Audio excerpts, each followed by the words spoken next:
മുഴുവൻ സ്കൂളുകളിലും digital punching system നടപ്പാക്കാൻ ഒരുങ്ങി സൗദി അറേബ്യ. ഞായറാഴ്ച മുതലായിരിക്കും പുതിയ രീതിയിലൂടെ ഹാജർ രേഖപ്പെടുത്തുക. അധ്യാപകർക്കും ജീവനക്കാർക്കുമായിരിക്കും നിയമം ബാധകമാവുക.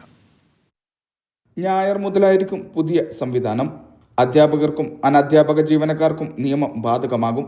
മാനവ വിഭവശേഷി സാമൂഹിക വകുപ്പിന്റേതാണ് തീരുമാനം. പഴയ രീതിയിലുള്ള രജിസ്റ്റർ ഒപ്പിടൽ രീതി ഇതോടെ അവസാനിക്കും. പുതിയ മാറ്റത്തിനായുള്ള നിർദ്ദേശം നേരത്തെ തന്നെ സ്കൂളുകൾക്ക് നൽകിയിരുന്നു.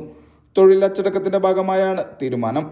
മുഖം, ശബ്ദം, വിരലടയാളം എന്നിവ ഉപയോഗിച്ച് പുതിയ സംവിധാനത്തിലൂടെ ഹാജർ രേഖപ്പെടുത്താം. തുടർച്ചയായ 7 മണിക്കൂറായിരിക്കും വിദ്യാഭ്യാസ ജീവനക്കാരന്റെ സാധാരണ പ്രവൃത്തി സമയം.